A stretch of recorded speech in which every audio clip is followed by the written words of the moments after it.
we're going to be talking about, we're going to be focusing on, we're going to be shining the spotlight on motherfucking snakes on a plane, of all things, today. Coming up, close enough to getting to it, almost about to cross the finish line at 5, 10, 15 years since the release of Snakes on a Plane, starring Samuel L. Jackson, and of all things, of all peoples, I mean to say, excuse me, Keenan Thompson as well. Those are the only two people that stand out in the entire cast. There are some very recognizable faces. I want to say one of the pilots or captain, whatever you call them, no disrespect to the flying community, whatever, is, I want to say, no, that's not the guy. I don't want to, like, miscategorize, misidentify my white folk like that too, even though they're both very funny, the ones I had in mind. But the guy that did the cowboy shit from Anchorman, I forget his name, the one that had like low-key gay vibes, was like really fiending for Ron on the low, he's one of the pilots in this shit, and he's pretty fucking funny the whole time, but I can't remember his name for the life of me. So shout outs to him if you know who I'm talking about. Everybody else on the cast, if you remember doing this shit 15 years ago, if you're involved, salutes and shout outs to you. We'll see if you're worthy of having praise heaped upon you for being in, of all things, Snakes on a Plane back in 2006. 15 years since its release. Today, the focus on Who This Been Watching, of course, hosted by me again, as I stressed earlier. Who This Is One on Instagram, of course, that's my @ where you can get at me, of course. Where else? On Instagram. And everywhere else I mentioned, youtube.com/Who This Is One as well, too. Just look me up at Who This Is One, basically everywhere you can think of. Now, before we jump right into the movie itself, again, Snakes on a Plane, starring Samuel L. Jackson and Keenan Thompson. Oddly enough, what an odd pairing. There is some odd facts and or trivia I guess I can share before we jump right into it. It'll be brief, it'll be short, which this movie is not actually. It's like just under 2 hours, including the credits and something very unpleasant as far as surprises are concerned in the credits as well too. But we'll talk about that too later on as well. That'll come up way later in the episode. Don't even worry about that. Hold your horses, and or in this case, hold your snakes, as I think advised, by the head, so that way it can't really turn around and try to bite you or, spit at you, whatever fucking, snakes do, because they're rude anyway, with the hissing. No, that's rattlesnakes. I think, wait, do all snakes hiss? Or is it just rattlesnakes or cobras or whatever too? I don't know. I'm not a snake tangler expert. I have enough of a hard time, pun intended, wrangling my snake in my pants. But you're not invited to that party. And if anything, the party we got going on right now in our heads and our spirits is here to talk about Snakes on a Plane. Who This Been Watching, of course. Now, with the title, with the name of Snakes on a Plane, back in 2006 of all things, you got the fucking energy, the vibes, the mood of the horror movies or anything worth making fun of, got made fun of and or parodied in that franchise of movies. I don't know when the last one was or which one the last one was, but Scary Movie by the fucking Wayans brothers. 1, 2, and 3 is as most as I remember, but I know that they started by making fun of or making a parody of like the Scream movies back in 99, 2000.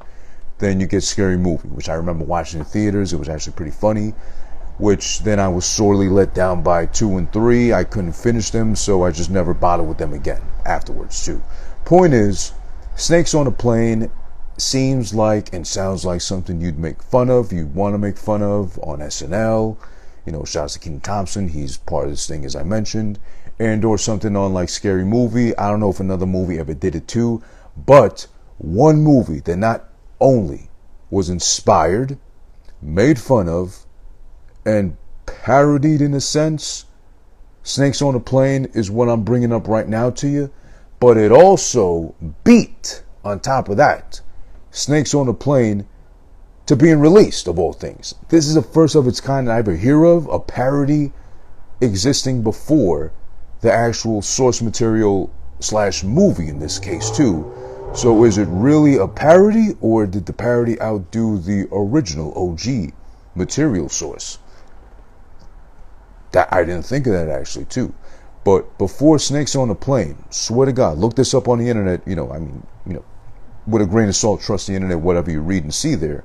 But otherwise, It seems like it is actually true. Snakes on a Train, chicka chicka choo choo, was actually released before Snakes on a Plane, to be specific, 3 days before Snakes on a Plane debuted in theaters, which, by the way, oddly enough, Snakes on a Plane had a budget of 30-something million, I think 32, 33, and that did so well in the theaters, at least when it came out. I guess people like to be scared like that, or they're into snakes, or they thought it'd be so bad it's funny, or they'd be pleasantly surprised and actually write home about it pleasantly under fucking blogs, because 2006, that's when everybody had a fucking blog, just like everybody now has a podcast, or 2 or 3, guilty as charged. But that's the time when, what was I even saying? I forgot now. Oh shit, I lost my whole train of thought. Thinking of Snakes on a Train. But point is, Snakes on a Train came out 3 days before Snakes on a Plane came out. I won't even bother reading the premise or what the fuck the whole basis is of Snakes on a Train to you, because it is absolutely stupid. I would advise, if you have the free time and the brain cells to spare, to look up Snakes on a Train in a synopsis or whatever the fuck. Be my guest, but at your own risk too, because it is absolutely stupid. I know you're probably saying, well, Snakes on a Plane, that's lazy titling. What sense does that make? It just rhymes. Somebody thought of it because, you know, they were like stuck at home with like the 5-year-old, and the 5-year-old was talking a lot of bullshit, whatever, and they just thought Snakes on a Plane, whatever, too, Dr. Seuss shit, whatever. Okay, let's make a movie out of that because, you know, white people. But then again, trust me when I tell you, just look up Snakes on a Train in comparison, and you will be shocked at how idiotic, stupid, and who the fuck even gave $1 million budget, which Snakes on a Train had, to even fucking be made in the first place. That blows my mind to even think that back then, and even now still, a lot of shitty projects, a lot of dumb fucking movies, a lot of lazy ass titled movies, such as Snakes on a Train, let alone Snakes on a Plane, get funded and made into something big. That's what it is. It does exist. And again, I strongly suggest, if you don't believe me, Google that shit, Snakes on a Train. Somehow, some way, the parody of Snakes on a Plane came out 3 days before Snakes on a Plane officially released in theaters. Now, that's not to say anything, you know, it's new. Parodies exist, making fun of exists, you know, whatever exists too as well. But I'm telling you, Snakes on a Train somehow makes Snakes on a Plane, the big budget release, a parody of itself somehow. So in an alternate universe, Snakes on a Plane would have actually released before Snakes on a Train, which is the parody, which is like loosely inspired by, or mostly inspired by, Snakes on a Plane.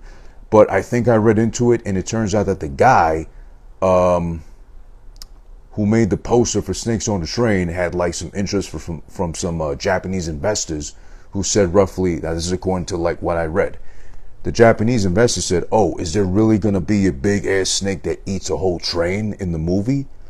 And the guy caught himself before saying, no, idiot, it's just a poster. He paused, he thought about it, and said, yes, there is. There is a snake that eats a whole train. And he had to go reshoot a whole part to include, I'm assuming with $1 million budget only, poorly graphically designed a snake that eats a whole train, so it can release with the movie and at least do good, as he said, quote, in Japan, of all places. But then Japanese, they're into like Godzilla cosplay porn with like the, I don't know, massive dick backwards that's supposed to be the tail. And I delved too far deep into that one day, and I regret it too. So it makes me wonder sometimes about even wanting to go to Japan at some point in my life too. I want to visit, but sometimes it makes me, you know, reconsider. But no offense to Japan, to the Japanese, you know, the Olympics just passed. It was a very odd thing to watch just because there's no audience. It's like all you ever hear mostly in the background is just like the grunting of whatever sport is going on, even for like the snipers and all that shit too. Air snipers or whatever you call it, soft gun shooters and all that too. It's just odd. It was just weird to watch the Olympics this time around. I'm not a sports guy. I like the Olympics, but this past, or whatever just passed now with the Olympics, if they're still going on, I don't know, to be honest. I just kind of like zoned out. It was just weird. But yeah, oh yeah, shout outs to official Bad News Vaughn for joining the live, as well as to Kenneth Stones, one half of the, excuse me, sorry, some alarm went off. one half of the Dirty Heels podcast. That is Kenneth Stones. But yeah, who just been watching? Of course, today's feature is Snakes on a Plane, as we discussed. Yes, it is true. Look it up yourself. Snakes on a Train. The parody somehow came out before, 3 days before to be exact. Snakes on a Plane. So again, you want to take Google at its word instead of me. That's up to you. I'm not going to hold you guilty or accountable for that too, but also read the synopsis or the basis or premise of Snakes on a Train at your own risk. Now, getting that out the way, we're talking about snakes on a fucking plane. Now, I know there's a whole, apparently, community percentage of the population that exists out there that has a fear of flying. Now listen, you could be scared of a lot of things out there. Phobias of many kinds exist to the point where now there's a phobia, I forgot the name of it, or what it's officially medically jargoned, whatever called. There's a fear of having fears because you acknowledge them. So it's a phobia of phobias that exist. I don't know the name of it, but now we're getting to the point where it's just ridiculous. It's a fucking joke. It's a more like, are you serious, bro? When you gotta look up at the sky and wonder at God, the universe, Allah, Buddha, Krishna, whatever you believe in, and wonder, what are we doing wrong here? Why are you letting us steer ourselves into the wrong direction? And not just into the wrong direction, but directly head on into a proverbial brick wall. Hopefully out there everybody's safe and not drunken. I might be drunk right now. I'm not driving drunk and or high, or even worse, with this shit texting while you're fucking doing it too. Oh, I was on my Google Maps. I couldn't, pin my precise location. No, you stupid idiot. You had your AirPods on while driving too, and sexting while you're fucking waiting at the red light, and it's been green for like 5 seconds, and you're getting mad at the guy honking at you for however long he has to, because he's got somewhere to go, like you should have somewhere to go too as well. But yeah, that's driving. That's a whole nother fucking stressful thing. And I'm sure there's driving phobias. There's my girlfriend. Love her to death. But she has motion sickness to the point where even if you go past a certain speed or miles per hour in a car, she's already getting queasy and sick and like gripping the chair and like wondering where or when she has to jump out the moving vehicle just for the sake of, bitch, relax. It's a car. Like, I get it already. Obviously, 2 and 2 together, you put them, make 4. It makes sense that she won't be good on roller coasters, which that sucks because I love roller coasters and heights and all that shit too. She can't do most of the goddamn rides at like the kiddie parks, let alone Disneyland and shit. So then what am I going to do with it? Whatever. Okay. But yeah, there's phobias of all sorts. There's fears of all sorts. I respect that. I'm not one of those. I love heights. I love planes, actually. I love flying, so I got no issues with that. My biggest open-ended question to begin before we jump into this fucking movie is how many people, I'm wondering, at some point in 2006 were already scared of flying as is. Bad experience, got caught in turbulence, delays, claustrophobia for being too enclosed in a tight space next to some fat fuck and next to some like heavy breathing, Karen or whatever too as well. We're talking about 2006, so Karens didn't exist, or at least the terminology didn't exist. I'm wondering how many of those people existed as is already, and how much that percentage probably potentially shot up after the release of Snakes on a Plane. Because it's bad enough you're scared of planes, you got that phobia already instilled in you, but then you also just so happen to be scared of snakes. Maybe you didn't have a fear back then of snakes, but then you did fear planes, or maybe you weren't afraid of planes, but you were scared of snakes, and then they put the two together. One cancels out the other, you would think, but then no, this movie might be convincing enough to make you think, oh shit, both could happen. Why even bother flying? Why even bother leaving my house?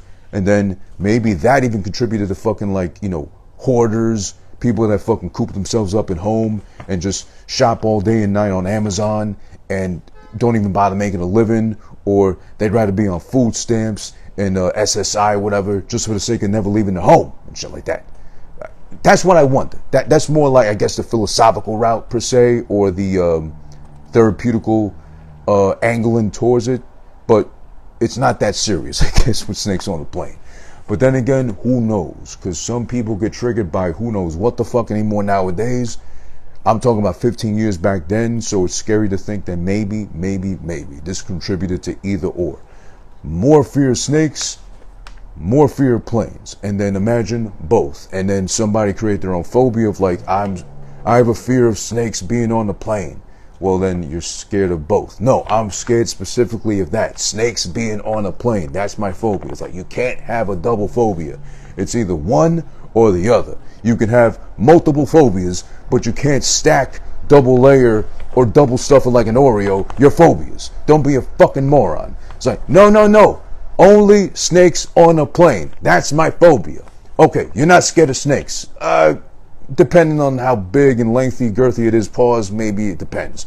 Okay, so you're not scared of planes. Well, yeah, kind of, sort of, a little bit too, but I wasn't after I seen the movie, and then, you know, all of a sudden afterwards too, I'm scared of just snakes on a plane. That could be a possibility in existence.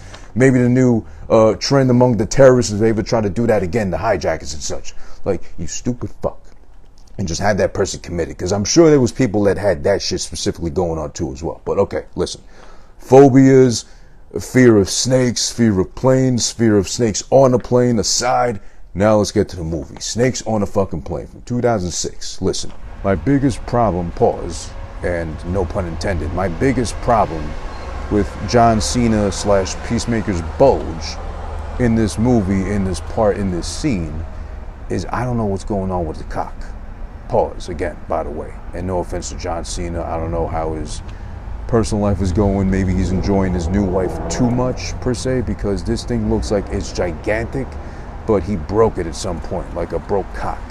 I've heard that actually exists, where you can, like, maybe lie on your dick that's erect on a mattress and bend it, and it stays bent because it's not supposed to be a bone, but somehow the shit bends, and it turns out it did for, like, the people I actually heard that about from. I don't know what they did to his bulge. I don't know what they fucking stuffed in there, or if that's legit his cock. Because if that's his cock, that thing might be so big he can tie it up into a pretzel knot or something. So, as far as openers are concerned, boy oh boy, this shit is misleading as far as the vibes. Because you see snakes on a plane, on your ticket stub, on the fucking thing outside the theater too as well, and you think, where the snakes? Well, you gotta wait for the snakes. I know that sounds Dr. Seuss-like, but believe me, you gotta wait for the snakes. It's worth it waiting for the snakes, because you don't jump right into the snake pit. They let it build up, the tension, the horror, the vibes that is. But okay, so they mislead you by opening up with a panning shot and like random white folks doing white people things on a fucking nice ass beach. It's the sand is white, the water is so clear and translucent it's white. The people are white. There's like one, I don't know, she's Mexican or maybe, oh no, I think they start off in Hawaii going to LA, so forgive me. Not Mexican, some Hawaiian gal with some big titties. You don't get to see the titties, unfortunately, but she's walking by, minding her business on the fucking beach of all places, which I'm sure a lot of us wish they were doing now, because here in New York it's hot as fuck right now. We're in the middle of another heat wave too, but you know, there's that also. It's beach vibes basically. So yeah, they're doing that shit, minding their business, all that too. So you think, oh, and the song playing in the background, which is pretty bad in itself. It's kind of, you know, annoying how it sounds. It must be a cover of something even stupider, or maybe the original song was better. I can't tell, but this song was just kind of like, honestly, the best way to describe it is kind of gay, but all right. It's called It's Gonna Be a Lovely Day, and that's the hook, the chorus. It keeps repeating itself too, building up to this false illusion of it being a lovely day, or that it's gonna be one at least. But then next thing you know, oh shit, it cuts to this side of the bridge where this Asian mobster has a guy, a white guy, hanging upside down by his feet, tied up, and trying to like get information out of him. I forget according to what. He's trying to get info out the white guy. I don't know exactly what, but if he's got him hanging upside down, tied up by the feet, dangling and shit, blood rushing to the head, I'm pretty sure it's serious info. I think, if I remember, the white guy's like a district attorney of some sort, so I think the Asian mobster guy is like trying to silence him pretty much. But apparently he talked too much, so he takes out a bat and starts beating him or like bashing his head in while he's upside down, which is original, a very original way of doing so or approaching things. I might consider that if ever I'm caught in that situation, at least doing so, because if you're already upside down, blood is already at the head, your head's full of blood and shit, I'm sure it's easy death right there. But yeah, he kills the dude. Apparently, somehow, the son of the dude getting beat to death, he does die, because the news says there was a murder at the fucking place right here too, and the Asian guy did it, of course. Stop Asian hate, but this is a movie, of course, so it's pretend Asian hate. The son somehow miraculously is there watching it all go down in the bushes, in the trenches, from some sort of distance. He's there as he sees the shit go down. I'm assuming is its son. I might be wrong on that, but forgive me if I am, producers of Snakes on a Plane or whatever the fuck. But he sees the shit, he sees it goes down, he's the only witness all around, so he might snitch potentially, because that's what white people love doing, for the sake of being a fucking on Maury or Oprah or whatever. So then he runs off to his fucking dirt bike, gets on and hauls ass. And then, of course, because he revved up his bike, because he had to, because that's what all people on motorcycles got to do when they got a bike, vroom, vroom, vroom, randomly for no reason. He revved up, hauled ass. Some of the Asian gangster goon guys hear him, and they start shooting immediately. They just pop out the bushes, shooting off. They miss him, of course, because the white man always prevails and, gets to run off with him and his privilege and his motorbike and his shit, too. So he leaves, he flees the scene and shit. And then this guy's so obsessed with finding the guy, because he's the link to, of course, the only set of eyes that saw him do what he did. He can't get away with what he did. If this white boy continues living and breathing the shit, he hunts him down. He sends his goons after him to fucking hunt him down in his apartment. He has access to all this shit too. I mean, he's a mobster, gangster, whatever the fuck too, so of course he'll know where you live. The Asian goons get to the guy's apartment, the kid's apartment. He's pretty young looking, whatever. They know how to pick the lock right away, silently, by the way. This is news to me. I thought always you'd have to kick in the door like the police do, or use whatever sort of brute force to get it open. But no, they know how to pick the lock, take the whole lock apart silently. The only way the white guy knew that shit was going down is because, oh shit, I just happened to look at my keyhole, because white people get paranoid as is. Something on TV has triggered him enough to be like, you know what, maybe I should look at my door, coincidentally enough, as I see it getting taken apart by the lock. He pops in, and then even more random somehow, some way, he runs to some hallway in his apartment to try to get away from the guys who were busting into his fucking door. And guess who's fucking there miraculously? Samuel L. Jackson. He's not playing Nick Fury. He's not playing no superhero shit like he does in other roles too. Samuel L. Jackson, FBI agent in this movie. Samuel L. Jackson is just there hanging out randomly in your apartment, conveniently enough to save you, take you by the mouth, cover you, and say, shut the fuck up, white boy, if you want to live. Come with me. And takes him. They run off. They flee, knowing that this fucking Asian gangster guy is going to get him, at any cost. No fucking budget on this. Like, they should have fucking given this more of a budget for the sake of the fucking special effects and the graphics and all that later on too, which we'll get to later on. But yeah, as I'm saying. So, Samuel L. Jackson, FBI agent, Samuel L. Jackson, takes him, saves his ass, and he shoots the fucking Asian hooligans that are in the apartment, by the way, too. Shoots them dead with precision. It's like Samuel L. Jackson can never miss a fucking shot. It's like he's dead shot. It's like he's fucking blood sport, either or, as you pick from either one of the Suicide Squads. They can't miss at all. So he doesn't, of course. And he takes the guy, they run off, but he takes the white boy to interrogate him. As far as, listen, you're going to cooperate, you're going to fucking help me out here, you're going to do me a solid and tell me what the fuck you know. Of course, the white guy, playing his part as best he can, he's like, I don't know anything. I just know I saw what I saw, that's all I saw, and that's all I knows. What do you want me to do?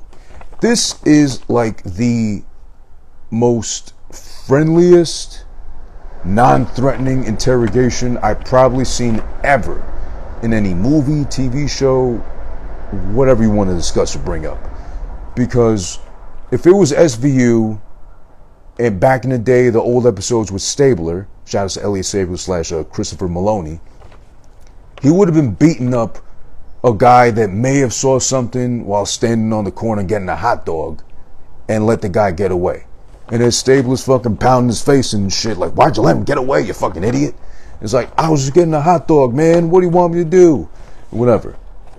And the guy would have probably been like some sort of white, some sort of maybe black, maybe ethnic of some sorts. But most likely would have been something of whatever they felt like catering up to that episode. You know, I love SVU, but sometimes they do like the racial thing a little bit like too inconveniently, too like, we get it, all right? Representation of all these fucking communities and all that. Just be normal, because New York is like that too. Diverse as fuck. If it's supposed to be New York like that, let's keep it diverse. Not just fucking specific here, this race, for this episode, for mostly this season, etc., etc. That's SVU talk. We can do that another time.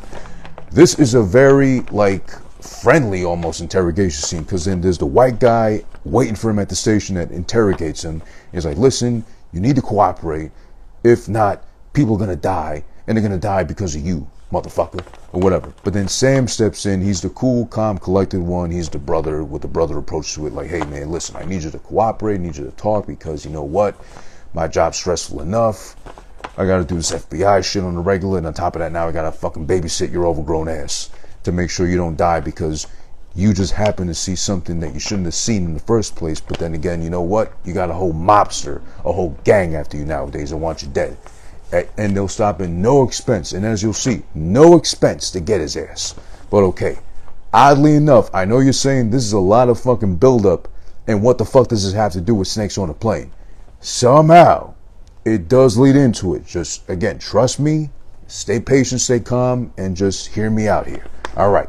So, and it's like basically they tell him, hey, listen, white boy, you're cool, we're cool, we all want to be cool. You talk if you want to talk. We'll give you some time to think it over, go home, have some coffee, whatever, too. But then, of course, they can't do that because they need him as a key witness to fucking testify against the Asian gangster guy over in LA, because they're in Hawaii and whatever kind of shit going on, too. So they take his ass, Samuel L. Jackson. He takes the white boy. I don't fucking know his name. It was something really white. They take him, handcuffed, of course, to the airport to go out to LAX and get him to testify, because again, he's the key witness. So they take him, and this is where it gets complicated, maybe not so much, more convoluted, I mean to say.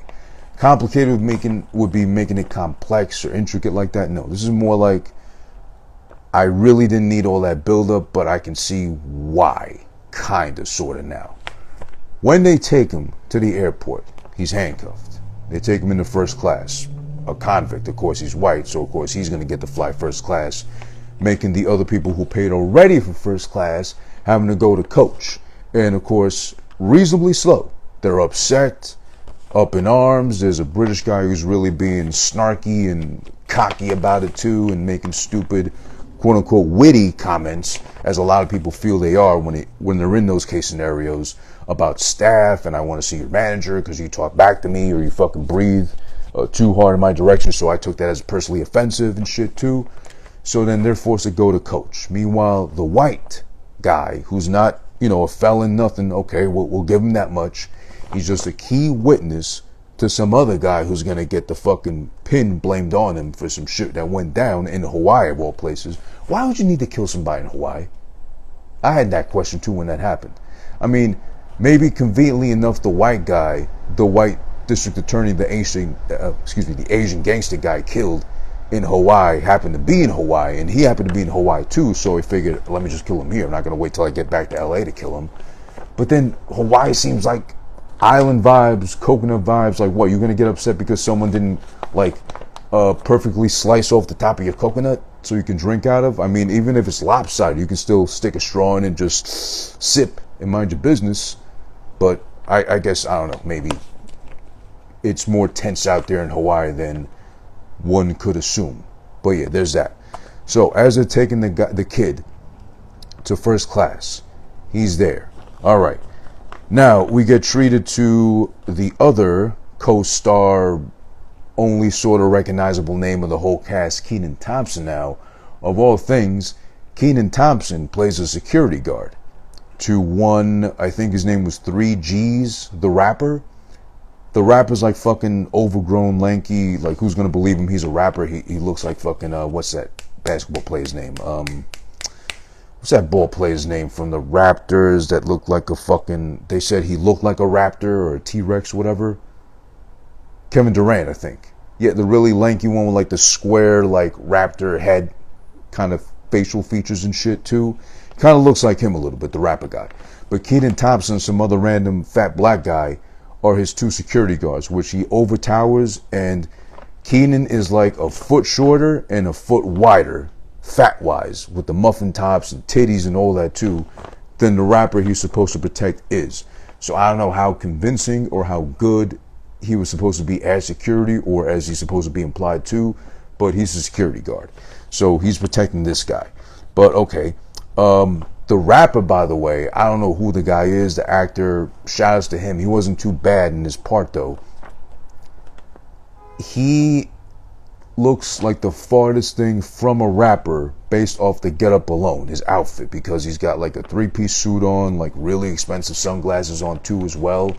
2006, I think they were still doing, rap-wise at least, if I remember correctly, they were still doing like the 4XL overgrown nightgown length white t-shirts with like the shorts that might as well have been bell-bottom pants because they were so long, and oversized sunglasses. This guy went the opposite route too, but he only looks like an R&B singer, to be honest. He does not look like a rapper or give off rapper vibes until one of his fans approached him at the airport, a white girl, of course, really happy to see him, and he does the coolest thing ever, which you can only do back in 2006, not nowadays now, unless you want to get canceled like that.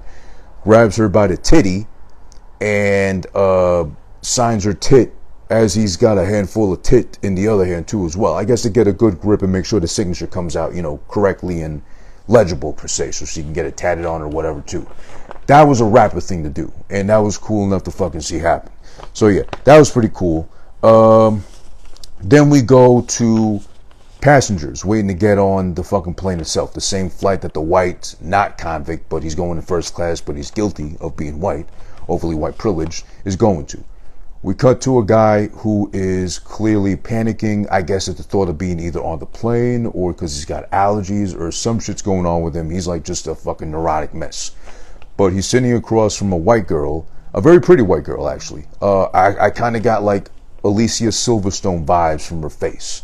But she's there, she's a very she's a very rich, spoiled white girl that I guess get up alone vibes energy would be like Paris Hilton like. Maybe that was a like parody of her. But she has a dog in her purse the whole time, and the dog is like just barking, nipping the whole time, just nervous as well too. And the guy, who's a nervous wreck already, is like, can I offer it a Xanax? Because that's what I took right now to kind of calm down, but clearly it ain't working because I'm addicted. I'm a junkie and shit. He's sweating. He's red like a fucking lobster, all because he's getting ready to fly, or mentally he's not ready to fly, but physically he has no choice but to fly. He has to get somewhere out of Hawaii, per se. So the funny thing is when they have that interaction, do you think your dog, your little chihuahua, wants a Xanax to calm down, of all things? If it was my dog, or if I'm the dog owner, I would ask this person, how far off the deep end are you with this Xanax addiction that you have right now, sir? To be polite, because, you know, who knows why he needed it in the first place. Maybe he just got hooked, or he likes the feeling of being on a Xanny. But she's so polite in the way she declines on behalf of her dog, because nowadays, in this current culture and vibes, you have to ask the dog's consent to see, like, hey, baby, do you want a Xanny? Half or 1/4 one, maybe? No? You're good for now? Okay, fine. My dog says no, but thank you anyway. You're so kind. No.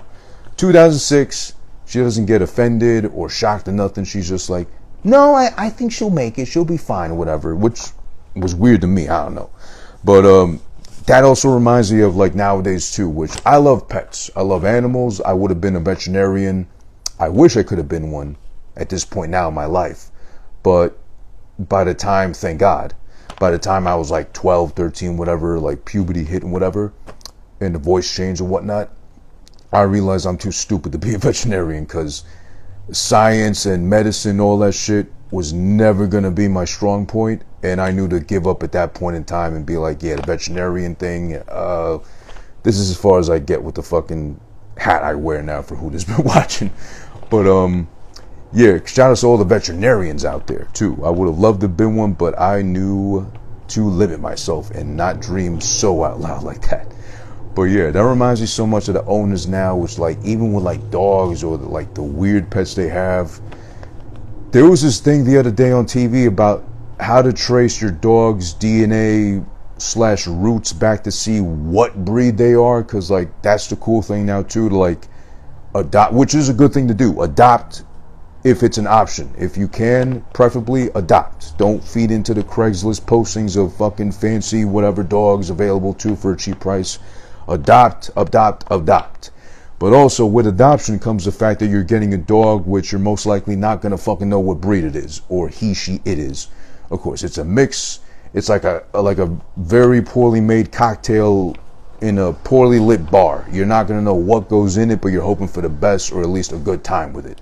So when you get the dog, you have no idea what fucking breed, how it got mixed, what it looks more like of or resembles to. But then, hey, now they got fucking tested, like find that out for you too. So go have fun with that if you absolutely need to know, or fill out on some sort of questionnaire, you know, your dog's ethnicity and or race or breed, whatever. But okay, whatever. We're getting too far off into that.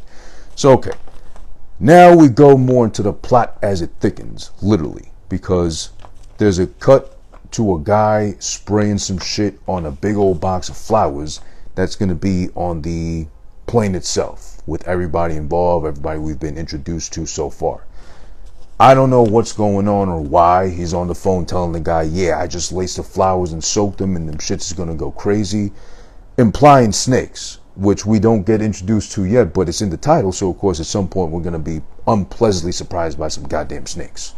So here is something I'll give credit to as far as the director, producer, whoever's idea this was as far as snakes on a plane, and whoever worked on it too. This part right here is put together, in my opinion, beautifully. And this is the art of cinema, film, whatever you want to call it.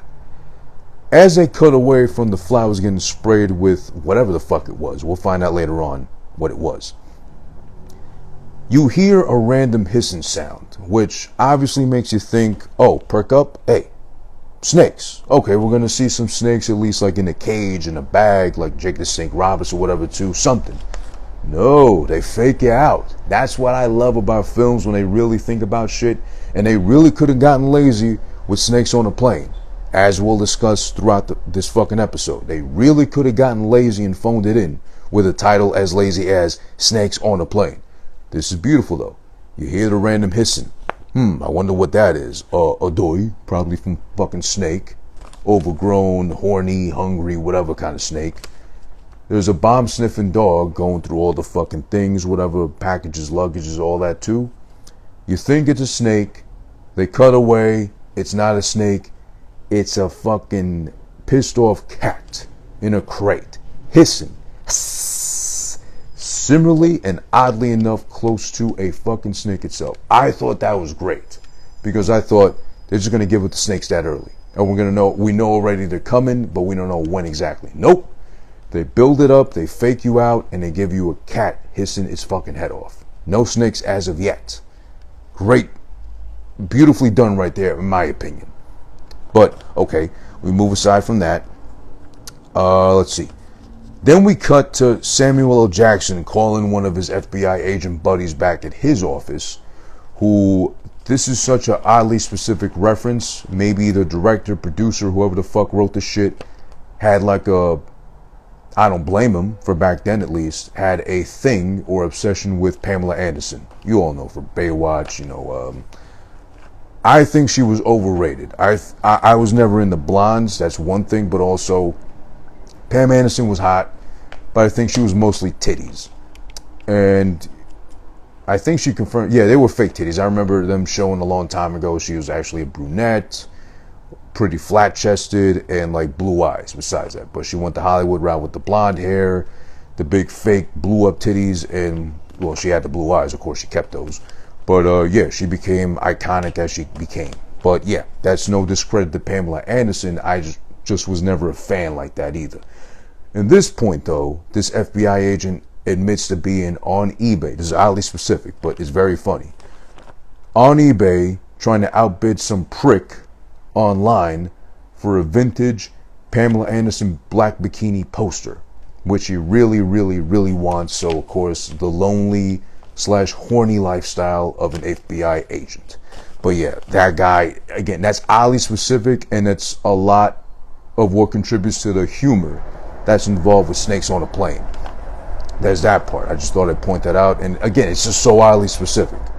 So, then they cut to people getting on the plane already. Remember, I told you, there were people that were supposed to be in first class. The annoying white guy, the white British guy, the rich white girl, as well as the rapper and his 2 security guards, including Keenan Thompson as security of all things. They're all moved over to coach. As they're getting settled into coach, we focus on the rapper and his security, make their fucking seat accommodations to themselves. And of course, funny but kind of stereotypical, the rapper 3G's, I believe his name was, fucking gets jungle fever, and he's immediately attracted to the rich pretty white girl with the fucking hairy rat dog / chihuahua in her bag, and he starts flirting and macking and this and that the other too as well. But you know, you can't blame him. I guess she is pretty, like I said, Alicia Silverstone vibes in the face too, so okay, I can kind of see it, but then was that really necessary?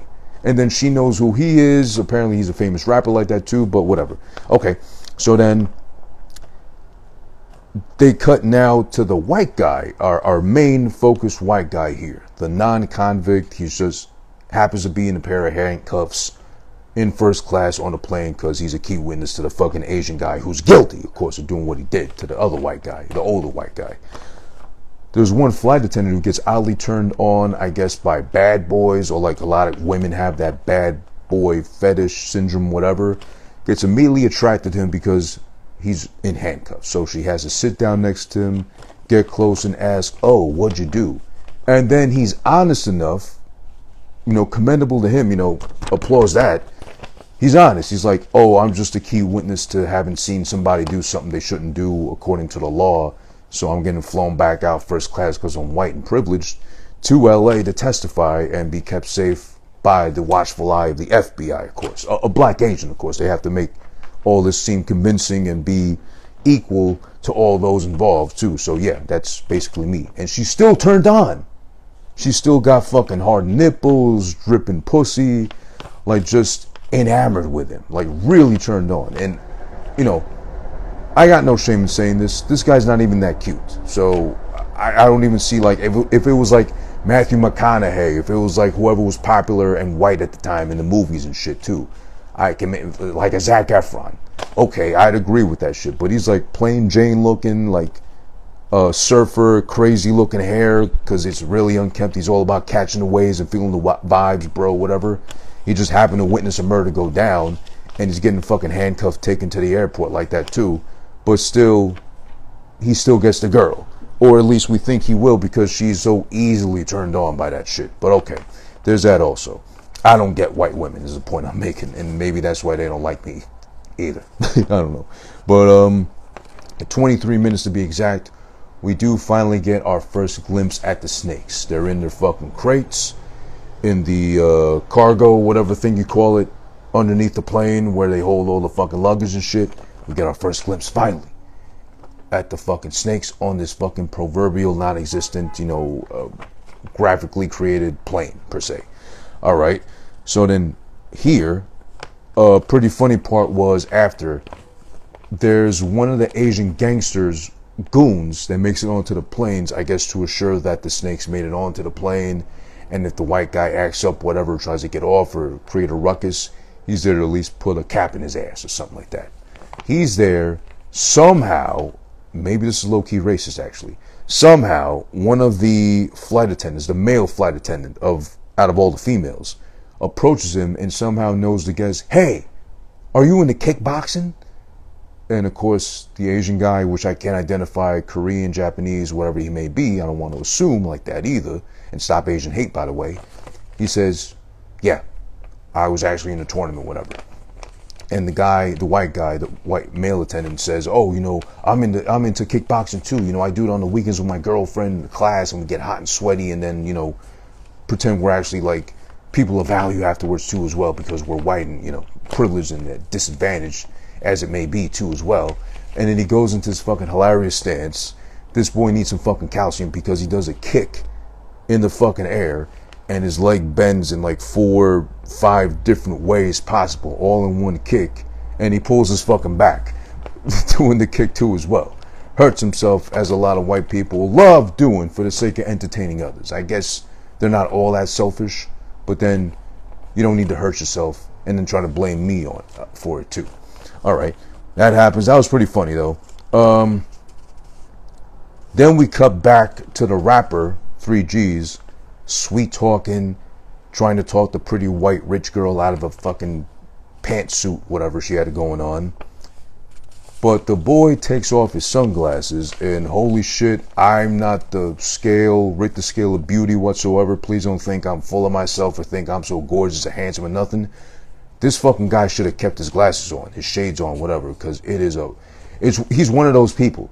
Like, you meet them the very first time ever, and they got sunglasses, shades on too, and you think nothing of it. You think, oh, you know, it was August, let's say, and I met him with sunglasses on, so there's nothing more to put or think beyond that too. But then you catch them randomly, like in the middle of winter without any need for sunglasses on, and they take them off, and it's a fucking Rocky Horror movie show in front of your face. He's got these bug eyes, these like loopy, weird, crazy eyes going on too as well. I don't know how the girl maintained composure or still found him attractive, I guess, besides being, you know, black, tall, and a rapper. But yeah, he really should have kept them shades on. What was I? Oh, and the funny thing is too, the rapper is a germaphobe.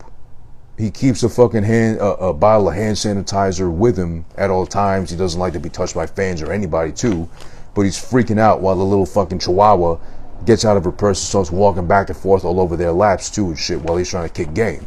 And he's fucking paranoid, keeps looking at the dog like, listen, can you get the dog, can you get the dog, can you get the dog, whatever. At 27 minutes, we get the fucking snakes like busting out the box because it was like a time release thing, whatever, that triggered. And the snakes literally shoot out like sperm from a dick.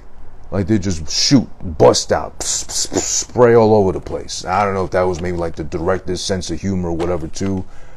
I thought that was kind of funny, honestly. It was like white boy humor, whatever, but it worked at least. They just shoot out instead of like let the snakes slither their way out or push the fucking top of the box out, let them like just get their way out. No, it's like timed release. They shoot out the fucking box of the crates they were held into. So now the snakes are loose. Oh shit. And the first thing they go for is, oh, the fucking cat from earlier who deep faked the whole crowd into thinking that's when they were going to see the snakes. But now here the snakes actually hiss up a storm and shit. 1-2 of them go right into the fucking crate with the cat in it and just eat that shit up, or I'm presuming like bite it, sting it to death, whatever snakes do. And then maybe they were kind of small. They couldn't eat that whole cat. They probably just bit it to death and left it as is, whatever. And now we get to a part which I'm kind of confused because I'll admit I'm not big into smoking. I don't smoke, to be honest. I smoke for recreational uses every once in a while. It's a very rare instance, once in a blue moon, better yet said. But I'm sure, I hope, smokers out there could probably answer this for me, because there's a white couple, that goes and they have to join the Mile High Club, you know, on a plane. Why not take advantage? Let's go to the bathroom, babe, and get a quickie and whatever, and just say we did it so we can tell our kids about it when they're old enough to hear about sex and shit from their parents. So they go into the bathroom to have a quickie, but I don't know why you would need to smoke while you're fucking in the bathroom, in the very tight corner, confined spaces or whatnot. But they're smoking weed is what I'm alluding to, better yet said, so it's clear. Smoking a cigarette would be kind of odd, as is already on a plane, but they pull a joint out, and while they're fucking and making out and hot and heavy and shit, like they have to each pass the fucking joint to each other, not just to smoke, but somebody's got to hold it up high so it's not like, oh, I put it on your eye by mistake, or oh shit, your titty fell off because I held the fucking blunt to it too hard and too close and shit. But I'm just saying, call me a dork if you want to, but I just don't get the point of smoking in that instance as a case scenario. And then as we see, the snakes is already out the fucking box because they bust out the box like sperm. They made their way to the fucking top, conveniently enough. A couple of them drop from the top of the fucking bathroom ceiling onto these fucking unsuspecting, horny ass white people who love smoking weed, and they get bit to death. And everybody's having fun outside thinking, oh, they're getting rough in there. Ha ha ha ha ha. They just had the joy of the Mile High Club and shit. But yeah, they get bitten to death, of course, and that's the last we see of them. So we're just assuming they're fucking dead. But of course. And also, by the way, this is the very first instance of very, very, very, even though it was a $33 million budget, very fucking poor graphics, visual effects, whatever you want to call it. Because there's a snake that goes for the guy immediately in his eye, I believe it was, and bites him there, and full of venom and pus. But then there's another red snake that drops down, and this shit is so poorly drawn, spliced in, whatever, and it latches on to her fucking titty and eats her from the titty onwards and shit too. But it's so fucking copy and pasted last minute. They thought maybe this will fucking work too, but it's a really bad fucking job they did there with that particular snake. I know they can't train a real snake to like bite tits like that either, but if you got a budget and it's $33 million, I think you can maybe at least do something like that. But whatever, what do I know? I don't work on a fucking movie or create computer graphics for a movie, but okay. So then we cut to another guy who goes to the fucking bathroom as well. Of course he's white. But listen, he goes into the bathroom, and I'm sure no one in their fucking life, at least white, ever said this. While they're in the bathroom, they pull their dick out. He goes to piss, obviously. That's what he's going for. He's being responsible and using the bathroom responsibly on a fucking plane. He's not being a jerk and having a quickie to join the Mile High Club, because we all have an urgent need to do so. He goes to the bathroom to take a piss. He takes his fucking dick out. And as he takes his dick out, I'm sure no white guy ever said to you, hey, how's it going there, big boy? As he says, oh, loud and proud to himself. We don't get a shot of the dick, thank God, because we got enough snake exposure as is. But I had to pause and wonder, the movie, I had to literally pause and wonder, who the fuck ever says this to their own dick? The only white guy I could ever imagine saying that about their own dick or looking down and being that corny and stupid like that would probably be like Ron Jeremy. Because, you know, that was his whole gimmick, having this huge fucking cock for otherwise a man shaped like a hedgehog or built like a fat meatball with a lot of hair that got dropped like on the fucking kitchen floor at one point and just said, fuck it, 5-second rule, and just plopped him back on the frying pan to keep him cooking. I think he got canceled, didn't he? I think he had some trouble. He was like forcing women to do things they didn't want to, whatever. But yeah, there's that.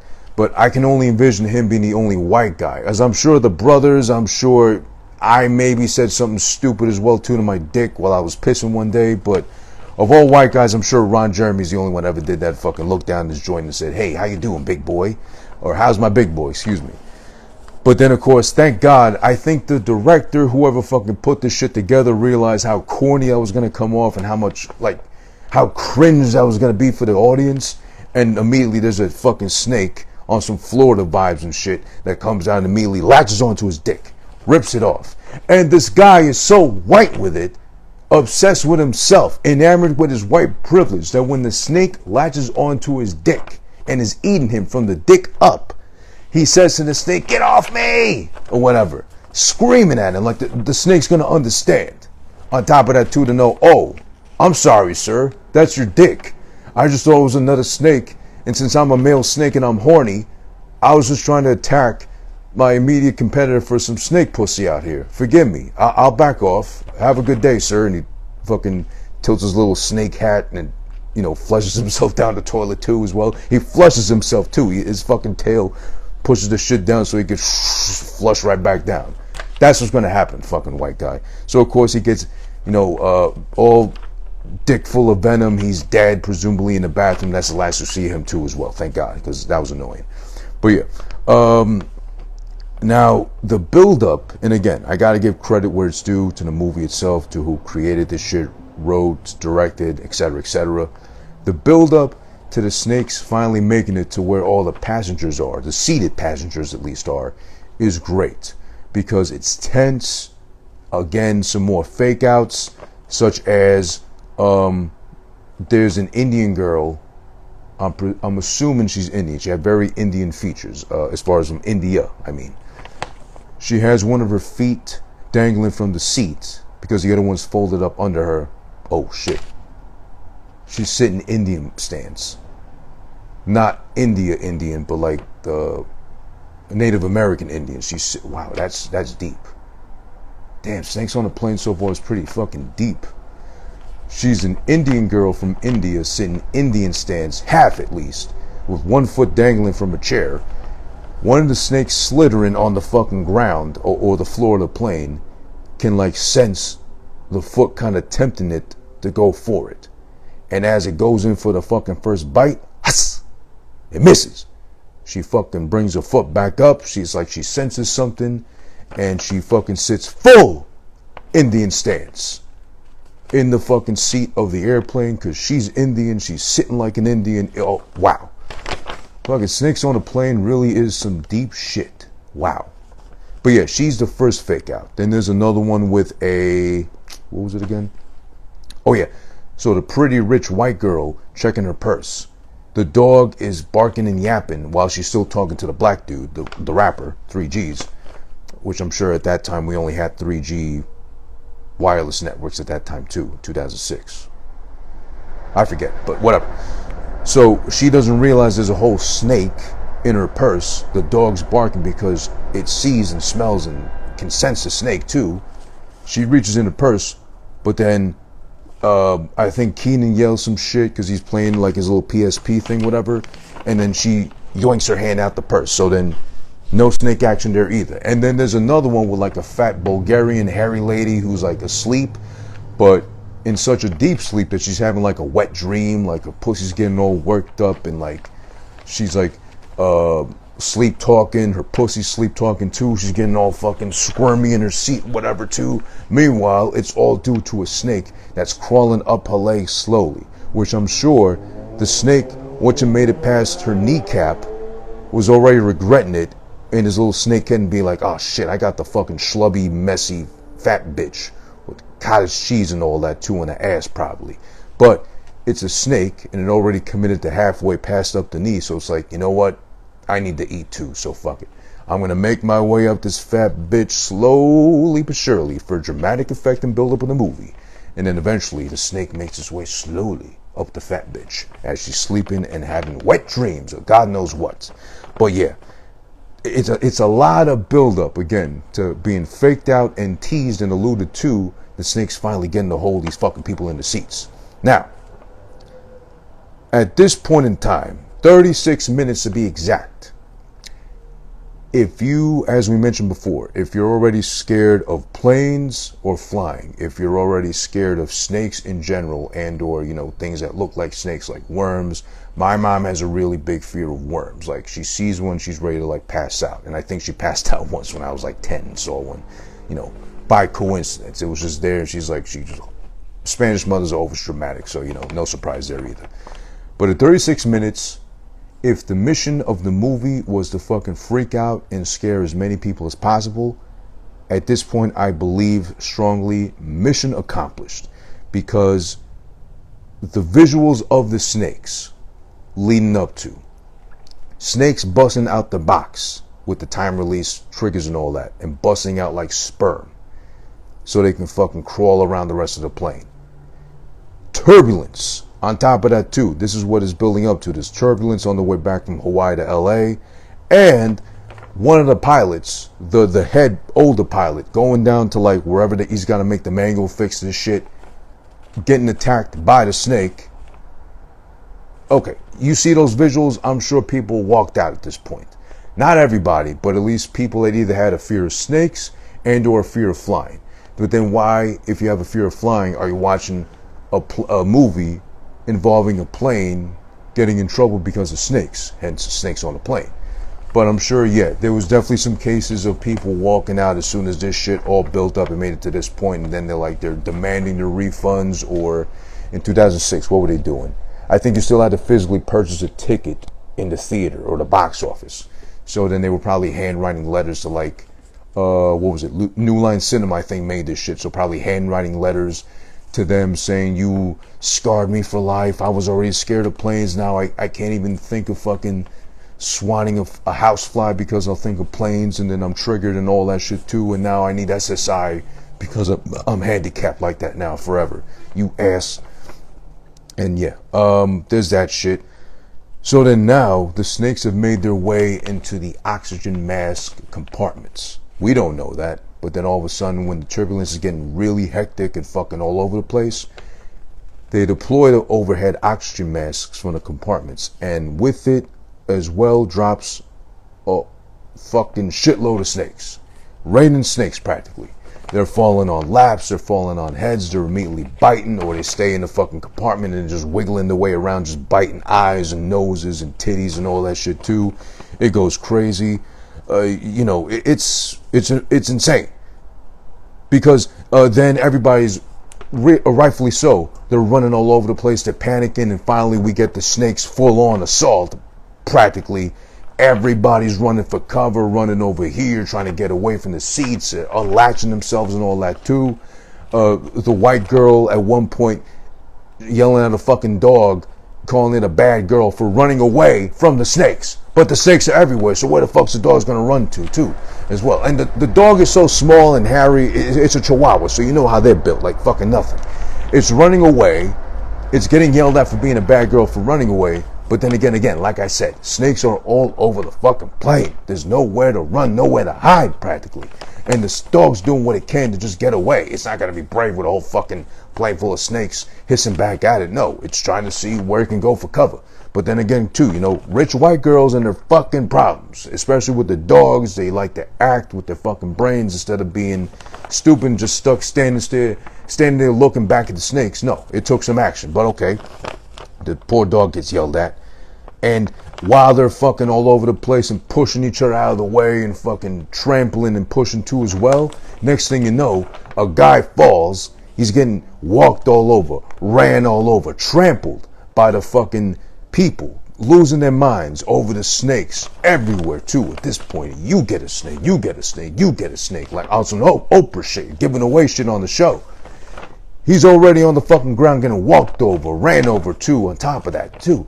And one bitch is enough of an asshole enough to have high heels on and running in high heels to the point where she don't notice the guy walks all over him and fucking impales him in the head with her fucking shoe heel. And he's dead because of it too. So she's a murderer, but then hopefully she got hers back when the snakes latched on to her and killed her. You know, bit her in the throat, you know, hit a jugular vein or whatever too as well. Karma should be a bitch in that case severely for her of all people, because no one fucking bothers to pick this guy up off the ground, but he's getting squashed. He practically gets waffled. Like remember when Black Friday used to be really hectic, and like, you know, pick ethnicity, whatever part of the fucking globe you can think of. Black Friday, as soon as they open up the doors to the store, like a Target or Walmart, whatever, and you'd hear about the security guards trying to push the people back, but there'd be so many people, they fucking get trampled, and like they end up looking like waffles, or like just footprints afterwards too. That's what happens with this guy as well. But then again, of course, a plane full of snakes, you're running away, you're panicky, you're anxious and all that too. I get it, but it's just not fair. Oh yeah, so then that happens, but at least the male flight attendant is brave enough to catch one of the snakes as it's on the ground. It's a very like medium to small size one, grabs it by the head, and this is a pretty cool part. Puts it in the fucking microwave, the snake, puts it on fucking high, and the shit explodes within like 10 seconds. So that's at least one snake dead, and of all things, courtesy of the male flight attendant. So I guess there needs to be a heavier presence of male flight attendants, if not already. I mean, listen, the few times I've flown, I've been treated very nicely, and I've been pleasantly surprised by some rather attractive female flight attendants. No discriminating there. I'm all for it. Equality too. But maybe males need to be there just so they can be a little quicker on their feet. I'm not saying women are dumb, let alone female flight attendants. You know what you're doing up there in the air, not me. You're keeping me safe if anything, and I'm trusting you with that. But maybe in these case scenarios, a male set of balls and a brain would help too. Shout out to the voice party for joining the live as well. Appreciate that. Let's see. So then now, it turns out, of all people and of all things, Keenan Thompson, playing the security guard for the rapper here, 3Gs, is actually pretty good security because the rapper is a germaphobe. And, well, it's better than being a homophobe, as, you know, they're accusing the baby of being right now. Wink, wink, and da-dum-ch. But yeah, he's a germaphobe. He doesn't want to be touched by people, so the thought of fucking all the snakes slithering and going around everywhere too scares him. He can't fucking move properly. He's like kind of suspended in time, frozen like that. So then Keenan and the other black dude as well, the other black security guard, is like, he's like really fat, so he's absolutely useless. At least Keenan's like mobile, agile enough to like grab a clipboard or something sharp and starts like swatting away all the snakes that are trying to like jump and bite everybody too. So he's actually fighting off the snakes. Shout out to Koi Grand 972 for joining the live as well. Appreciate you. Fighting them off and all that too. So he's doing his job. He's earning his paycheck. That's very much appreciated. Now, a part I don't get, you know, thank God it ain't real life or it didn't happen like that either. But then there's a part where there's a lady with a baby just born, like months old, let's say, is like stuck in an aisle seat with the baby with, oddly enough, a rattle in its hand. And the baby don't know nothing, of course, doesn't even know what a snake is at this point, as young as they are in their life, shaking a rattle. There's one of those snakes that has a rattle, I think it's a cobra, one of those two, that's about to attack. But then one of the fucking older flight attendants, the old ass flight attendant, the lady one, she's there to save the day for the fucking baby and the mom. She fucking snatches up the baby before the fucking snake can attack, gets bitten in the back. So of course, full of venom. Oh shit, she's already old, she's decrepit and shit. She's probably got Medicare but still flying or being a flight attendant somehow. But she saves the baby. I don't agree with that. Because listen, the baby was just born. You can always make a fucking another one because the mom's young, some kind of foreign ethnic white. I'm gonna assume like some sort of European because she had a little bit of an accent. So listen, they're fertile as fuck. She can make another one easily. It'll just be a matter of like, what, 9 months plus another 3 months, let's say, to find a willing sperm donor, since, you know, we're already talking about snakes on a fucking plane as is. I'm sure she's no stranger to fucking snakes crawling up around her, so yeah, why not? But okay, that's just me saying that. Now, another part that kind of took me aback as far as watching this shit is concerned. I didn't know this. Maybe you did out there watching. I don't know. But apparently on a plane, they have to make a list of obviously who's on the fucking plane. Especially nowadays, modern technology, we know who's where they're going, etc., etc. But apparently planes have to make a list of who is a doctor of some sort or who's a trained professional that will be boarding the flight. Which I'm surprised because they go through the list and they run down the names and there's a doctor. So, of course, it was supposed to be funny, but I guess it was. And literally one of the flight attendants goes, is there a doctor in the house? Or is there a doctor such and such by this fucking name here on the flight?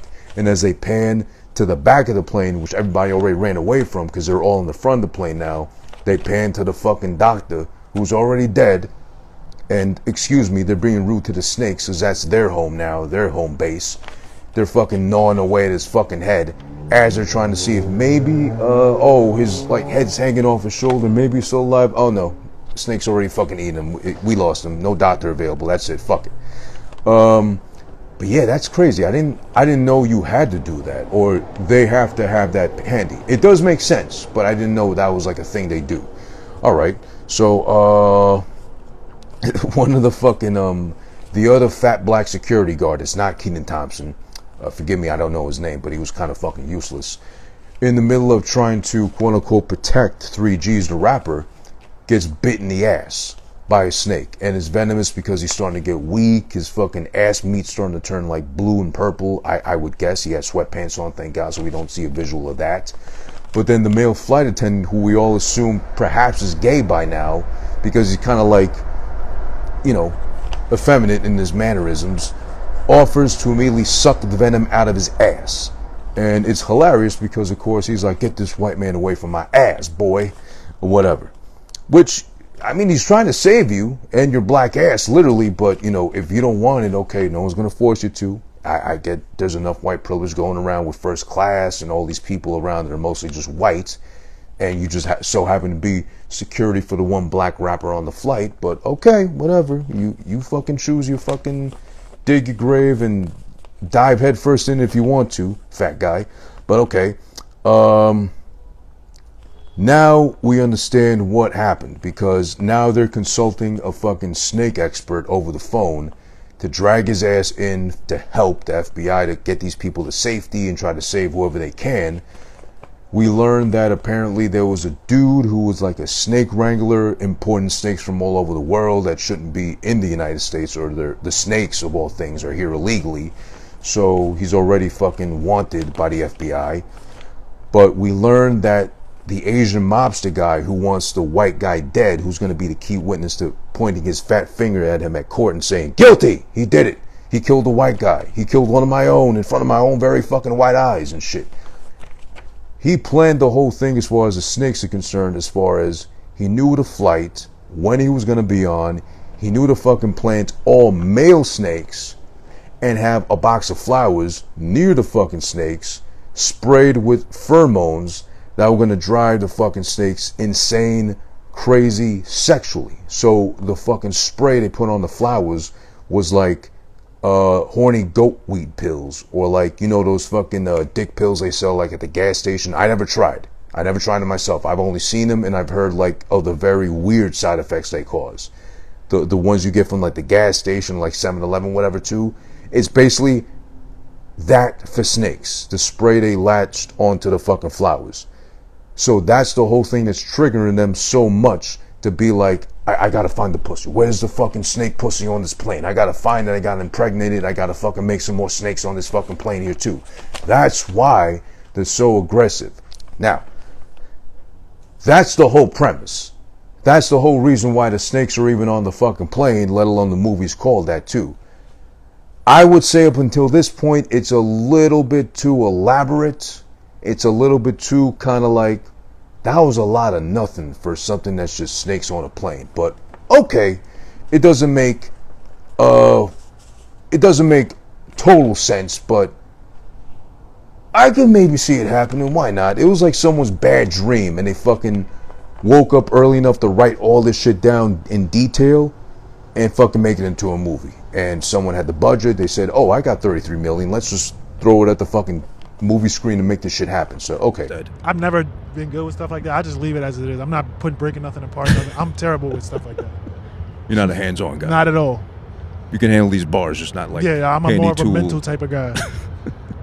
Right. If you need like clothes folded, I can't do it. But if you need like your computer hooked up, I can probably do that. Like small stuff, like sweeping, like I can't do it. Like it takes a lot of my brain power. But something big, I can do it. Like, I can write you a fucking 20-page essay. That'll be great. But I can't fold clothes. Like, I'm weird. Like, all right, so let's say, for example, if I move, whatever. Right. Don't call you to clean up the place. Call you when I got to put the stuff together for my kids. Yes. Absolutely. Okay, that's more up your alley. Okay. So when they break that to him, fucking Samuel L. Jackson, FBI agent Samuel L. Jackson here too as well. He has the funniest response possible, which makes the most sense, and I think anyone with a half a brain or some wit would say too. And he says, that's good news. Snakes on crack, basically.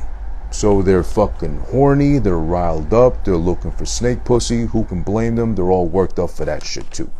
And of all things, they're subjected to being trapped on a plane too, with nothing but other male snakes as well. So as they have the snake expert ready to fucking advise properly as to what to do, how to handle the situation too. But I need to know what kind of snakes they are, because we can give them anti-venom, but if we give them the wrong anti-venom, that can actually kill them quicker than just dying from regular venom and shit too as well. We get conveniently enough, the white girl happens to have at that time what was so handy, and I still miss that phone to this day, a BlackBerry. She's able to take pictures and send emails from her phone to the server that the snake expert has available to him. So thank God for BlackBerries, even back in 2006, and to this day I still miss my BlackBerry. I missed a physical fucking button keyboard. That way I had no typos ever. I was one of those fucking top one percentile of textures that would make no typos whatsoever, because I couldn't fucking miss the swipe in and the fucking whatever keyboard they got now in the iPhones too. I don't hate it, but it's not convenient for me because I don't have fat fingers, but apparently I got like wide girthy thumbs and or fingers, and I'd be fucking mistyping shit all the time. But that's just me though, of course, and those are my struggles with life on a daily pace. So now, oddly enough, and I think because it's alluding to, hey, don't be offering prescription drugs that are yours, clearly yours, to anybody or anything else, naughty boy, referring back to the Xanax guy we talked about earlier, who offered some Xanax to the fucking Chihuahua who was panicking in the fucking purse. He gets pinned into a corner by one of those little push carts they got in the fucking planes that holds the food and beverages and all that shit.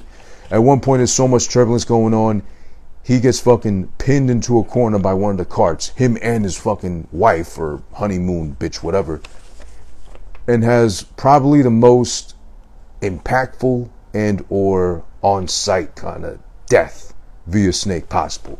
He's already pinned to the corner. There's no way he's getting out of that. He's already panicking. He's like hyperventilating, having an anxiety attack, whatever he's got going on. Can't reach his Xanax to fucking calm down. But then there's no amount of fucking Xanax is going to calm him down, as he's got all these snakes, at least like 5-10 of them, slithering their way slowly to him because he's pinned in a corner and can't fucking move. So he's pretty much presumably dead. Now it's a matter of actually seeing with our own eyes and watching him die in front of us too. And he does. And oh boy, he gets the best death probably, because there's one that slithers his way up on his fucking chest to purposely coil back and stab him in the fucking eye, bite him. Immediately, you see the venom just fucking oozing from his eyes. His bitch on his side too, ride or die, literally, because she's getting bitten in the neck and the face and the titties and all that too. They're just getting bitten on and fucking ravaged for like at least 20 seconds too. And it's full on snake assault too. So it's like if you ever envisioned or only saw it in your dream, here you are seeing it unfold before your very eyes. All these fucking snakes going just AWOL on their fucking face and necks and everything too. It's crazy. It's graphic. And I loved it actually too. Let's see. So where was we? Where was I? Oh yeah. Then on top of that, an hour and 5 minutes into the movie already, we think it's bad enough with the snake being full of planes. Okay, that's big snake energy, right? But the vibes are heavy with it. But then on top of that, in the overhead compartment, of all things, this fucking guy, this Asian mobster, really wanted this guy like dead, like no fucking stone left unturned dead. Because there's this big ass fucking, I don't know what you call it, like boa constrictor or whatever the fuck it's called, in the overhead compartment, an oversized fucking snake that's so heavy. The glass from the overhead compartment shatters and it just plops on the fucking floor, and it's there. It's ready to fucking wreck shop. It's ready to fucking take on all comers. The fucking heavyweight contender Mike Tyson of them all. Ready to take on all comers. It drops. Everybody's losing their fucking mind. Holy shit. Then the cocky British guy, as they're trying to get away from the big ass snake, grabs the rich white girl's fucking little chihuahua dog and flings it at the big ass snake, and immediately one gulp, whoop, swallows it whole. She fucking hates this guy. She's like, you asshole, how could you? And it was like, it was me or the fucking dog. Any one of you would have done the same thing. As oddly enough and conveniently enough, because karma's a motherfucker, especially on this plane, the big ass snake makes its way over to the fucking cocky, annoying British guy and starts to slowly unwrap himself around him and chokes him to death, and then just starts slowly fucking eating him. Which I think the big snake was stuck doing that the whole movie, because I know they like to eat their prey whole and all that shit too. So I'm guessing this wasn't the smallest guy either, and maybe he wasn't so exposed to eating humans like that. So I'm assuming for the rest of the movie from this point onwards, that snake is just slowly chomping away at the fucking British white guy, which probably tastes like tea and crumpets and misery too, because he's a miserable fuck. Now, we got 3 G's, or at this point we realize his name is Clarence because someone says it out loud, is panicking because of germaphobes that take over his fucking life, the people around him that are just being, excuse me. So he's a germaphobe. We know that already. That's established. He's all panicky because the people are getting too close to him. They're sweating on him. They're losing air. They lost the AC and shit. So now he's all like panicking. He takes the gun off of fucking Samuel L. Jackson, tries to hold him hostage, and threatens to shoot the fucking plane. But they tell him, if you fucking let off a bullet in here, it's gonna pretty much open a hole in the plane, and then everybody's gonna get sucked out at some point too, like a fucking blowjob. So then they seat him back down. Then he's gotta be the brave one, Sam Jackson here, and he's gotta go down to the fucking belly of the plane to manually reset the air conditioner, which he goes ahead and does. But of course, snakes on the plane. The plane is full of snakes. Of all things, they're in the fucking belly of the plane. So there they are waiting for him as he goes fucking hunting for the AC button to switch it back on. And then of course, Clarence, his name turns out to be, or 3G's a rapper, comes around, sees the error of his ways and his behavior, and apologizes to all the staff and everybody too, because he wants some water. He's delivered like Jesus practically with the water and shit, washed away of his sins, and says, I'm sorry, y'all. I'm just a rapper. I don't know how to say I'm sorry, but here I am saying I'm sorry. So yeah, let's see. Then we cut to the fucking other FBI agent guy who gets on the helicopter with the snake expert dude as they go to hunt down the snake importer / wrangler, which, you know, the snake expert pretty much snitched on, saying, yeah, this guy lives in the desert in a fucking hut at about approximately these coordinates. So yeah, he'll probably be there, I think, maybe. I'm not too sure. I don't know the guy. But he snitches on him. They haul ass to go over there via helicopter to find him. They do. The chase ensues. The guy runs away, of all things, to his like little snake hut, or snake, I guess, shed, whatever. It's like a big shed in the back where he's got all the snakes, and of course the anti-venom, because he's the only one that would know how to have the anti-venom, since he fucking brought in all these snakes. And if they get loose and bite his ass, he's got to know which anti-venom to use to save his own ass. So then a cool part is, from the helicopter, the FBI agent does a fucking barrel roll onto the ground, because he's really legit in hot pursuit of this guy to stop him. Now, a really cool part untangles at this point too, because he goes to confront the guy. There's a shootout in the fucking snake shed, whatever. He shoots the guy. The guy that has all the snakes falls onto the fucking table, and one of his own snakes gets loose from the glass that broke and bites him in the fucking leg. The snake expert comes running in and says, oh yeah, that's this kind of specific kind of snake. The FBI agent asks him, okay, if it's got venom, how long does he have to live? The other guy tells him, well, roughly about 7 minutes before he drops dead, pretty much. The guy's panicking. He's like, give me the antivenom. Give me the antivenom. Come on, please don't let me die like this. He's like, it's pretty cool because he plays it really calm and cool, but he's an asshole about it too, the FBI agent. He's like, listen, I got the venom right here. I could save you, and normally I do a whole interrogation, as you probably expected me to, but for the sake of time and the sake that people are dying, you gotta give me the fucking anti-venom now. Tell me which one it is, and give me a printout of all the fucking snakes you gave to this fucking Asian mobster guy. He tries to play hard to get, but he realizes he's fucking dying, and time is of the essence, so he just gives up all the fucking deets. They got the info. They can forward that over to the fucking snake expert guy. They can get that over to fucking Sam Jackson on the plane, which they do afterwards. Let's see. When they finally get the good news of having the anti-venom available once they land the fucking plane, they go to check on the fucking pilot in the cockpit, but then the pervy fucking pilot, they left him to his fucking lonesome, locked in with a bunch of snakes in there. Surprisingly enough, with a plane full of snakes are also in the fucking cockpit. They fucking got him. They ate away at him. They fucking filled him up with venom. As soon as they open the door to check on him, his fucking dead body just plops out. And there's no fucking pilot left to land the plane. Holy shit. So what are they going to do now, you think? Well, at this point, they have to ask out loud, literally, the flight attendant, is there anyone on here that knows how to fucking fly a plane? Meanwhile, 3G's the rapper / Clarence gives up his own boy as the one who could fly the fucking plane. Of all people, Keenan Thompson is going to save a plane full of people and land that bitch in LAX. He admits to having like 2,000 hours of practice, so you think, oh shit, you just happen to be a pilot of all things. So go ahead, do your thing with the fucking plane then. They strap him in, they seat him down to get ready. Not before, of course, at 1 hour, 26 minutes, and 25 seconds because it's such an iconic and memorable line from this movie and it gets made fun of so much. Samuel L. Jackson has enough, literally, of these snakes. So much he has to fucking scream the iconic line. Enough is enough. I have had it with these motherfucking snakes on this motherfucking plane. He gets it out of him. It's in his fucking system the whole time. I'm sure it's the vibes that everybody's feeling too at this point too. So he goes ahead and tells everybody to strap in, shut the fuck up, block your fucking face, cover yourself best you can. I'm going to shoot out these windows. It's going to create a vacuum of sorts to suck out all the fucking snakes if possible. And we're going to fucking crash land this bitch as best we can. They go to do that. All the snakes are sucked out the fucking windows, or so you think. Spoilers, by the way.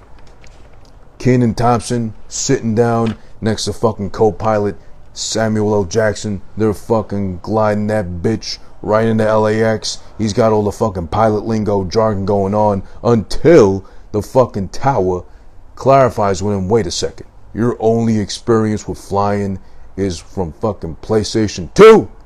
And he's like being a geek and a nerd and a dork about it. Shout out to the gamer community out there. And he's like, well, listen, it's a flight simulator. I learned how to fucking fly a plane via PlayStation 2. Guess what? I'm still good at this.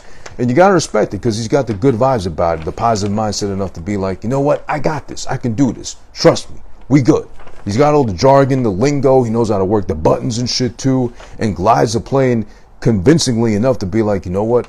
Maybe it does pay off to be a gamer like that. So shout outs to fucking gaming of all things now being so realistic enough where it could teach us something as complex as how to properly guide, fly, land a plane of all fucking things.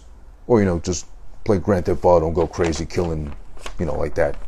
You know, because you got suppressed anger like that too as well. But more importantly, it fucking showed him how to fly a plane. He's able to land the shit. They do it. Everybody's safe. They got the anti-venom ready, waiting for them as soon as they touch down the ground. Except once everybody's off the fucking plane, one by one by one by one by one. Oddly enough, of course, the only three black fellows are fucking the rapper. The other fat security guard has got the venom in his ass. And of course, Keenan Thompson, he's safe and sound because he landed the plane. He's a hero now too. He gets off right before Sam Jackson says and pats the white boy on his back, saying, you know what? I'm glad you're safe. Thank God for your help. But now we can go about our business and get you to testify and witness in court against the Asian mobster. We're not trying to promote Asian hate here, even though it's 2006, 15 years before Asian hate becomes a problem. But we're trying to get this guy guilty of the crimes he did either way, regardless. He killed somebody, even though they're white. I'm glad you're safe. Pats him on the back. You think he's ready to slide right off the plane because he got that like cool, like inflatable ramp thing they slide off the plane with if like it crashes or goes into water or whatever. But then there's one snake left, and the snake pops out the fucking roof and it latches onto the fucking chest of the white guy. There's blood splurting all over the place. You think, oh fuck, he's dead. So what was the point of even landing the plane like that, going through all that hell in the air with snakes on the plane of all things too? But then FBI agent, hero of all sorts, of all accolades, Samuel L. Jackson fucking shoots the snake, bang, bang, twice in the head. It explodes. The guy's able to fall back on the fucking inflatable raft thing. He's safe and sound, and it turns out, of course, because he's white and he's privileged and he's got to be kept safe at all costs, he's got a bulletproof vest on. Oh, thank God he didn't get shot at mistakenly, and let alone did the snake get to his fucking heart, because he's got to make it through the fact that he's also got this one, kind of cute, I guess I'd say, flight attendant, like fiending, horny, waiting for him. As soon as he gets down, he's safe and sound, gives him her number.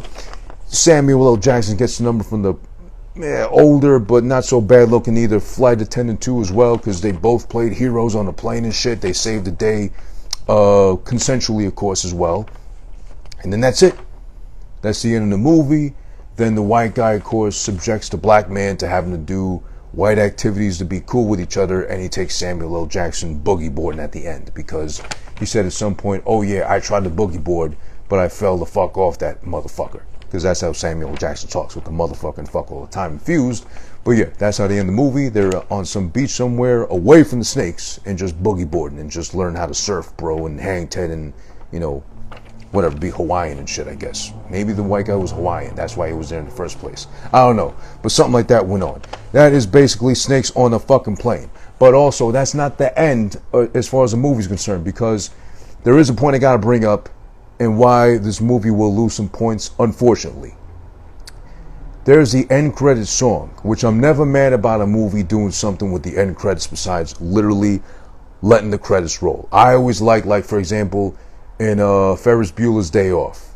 I love that what they did with that end credit scene was that they spliced a whole other scene that you'd miss otherwise if you didn't stick around for the credits. It's the principal walking back home after getting bitten by dogs and shitted on and looking like a whole fucking hot mess. Getting back on the bus full of students, back to school. Everybody's looking at him funny. It's just a funny fucking development scene. You got to see the movie, which I gave 2 ears out of 2. And believe me, it'll be worth your time. It's still funny. It still holds up after all this time it's been out. So yeah, what do you call it? In this case scenario, though, I don't mind that they gave it a whole music video to go with fucking the end of the fucking movie, have people stick around and be like, oh yeah, that's cool. A whole music video, something to enjoy and shit too as well at the very end after like surviving the horror that was Snakes on a Plane, or at least mentally and shit. It's a very, very, very horrible song they play. Yeah, COBRA Starship with, of all things, titled to name the fucking song, Snakes on a Plane. That's their contribution to the fucking film itself and or the soundtrack, which don't go to Spotify for the soundtrack because of like 20 songs, they only got like 3 of them they're allowed to play because that's all they got available, and Spotify being Spotify, of course, with the licensing and such. That is a horrible song. I'm sorry if you like it, Vaughn, anybody else who watches it, but if you ask me, of course, that is such a shitty fucking song. And an even bigger crime in this case, a very poor use of Travie McCoy. Shoutouts to him. I remember him finally from Gym Class Heroes. I don't know if he's still doing his thing with the band or himself. I think at some point he was married or like engaged to marry, who was it, Katy Perry or some shit. But yeah, he was on top of the world at one point. You know, down with fucking Fall Out Boy and, you know, again, like I said, Gym Class Heroes, which I loved a lot and all that too, but then he just kind of disappeared. I don't know what he's doing, and apparently when I looked him up now, he's like 40 of all things, which I didn't think he would be, but I thought he was younger than me, if anything, but it turns out he's way older. But yeah, shout outs to Travie McCoy, but that song is terrible. I love them because they're so bad, that's why it's so good. Well, you know what? I get it, but that song was fucking stupid and it's fucking nonsensical. And I'm thinking that quality of song was probably a clear indication that the movie like fully tapped out its budget at that point and said, you know what? We're out of money. We can't get a good band or a cool band or let alone a good song to license to use for the end credits.